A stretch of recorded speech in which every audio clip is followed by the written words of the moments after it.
issues. However, what ends up happening is that Muslims, faithful people, are sometimes told that you cannot be productive and you cannot participate in the arena of justice unless you champion certain rights or certain issues that are in direct contradiction with your framework, with your deen.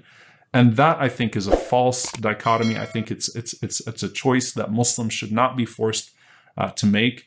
It's spiritually detrimental. I cannot advocate for something politically, culturally, socially that is in opposition to the deen. I can't do that. That would ruin my akhirah. Why would I involve myself in something in the name of Islam that would ruin my Islam and ruin my akhirah? So I should not be given that type of a choice to make. Instead, I will work for the issues that are of concern to me in accordance with my deen. And the people that also might work on those issues, I might oppose them on some of those other specific causes. I might actually be on the other side of the table on some of those specific causes, also out of a feeling of obligation to my deen. So I think that's the healthy sort of balance here, which is, do Muslims shy away altogether because they'll end up having to take on causes, LGBT causes or otherwise, that are in contradiction to their deen?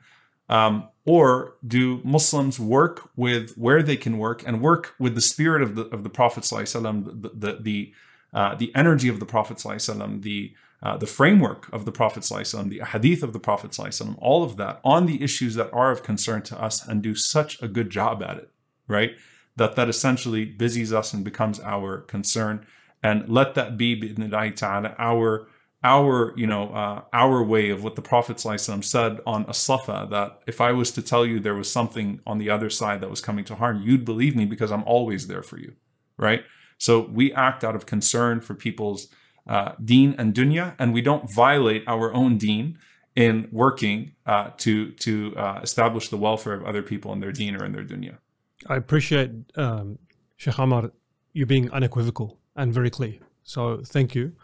Why is it then that people get that impression that actually your position is quite different?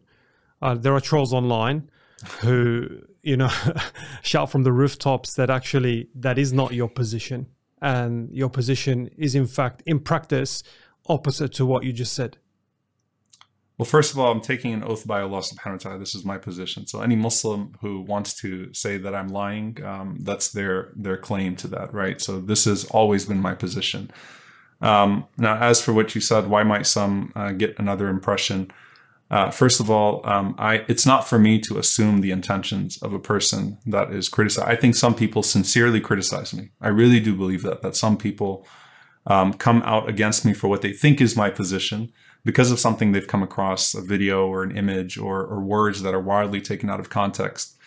And that's why they feel like they have to sort of take me on and warn against me and things of that sort. I understand that, and may Allah subhanahu wa ta'ala reward them for the best of their intentions and forgive them for their misconceptions, and forgive them for what they wrongly assume of me and wrongly attribute to me when I clearly don't attribute those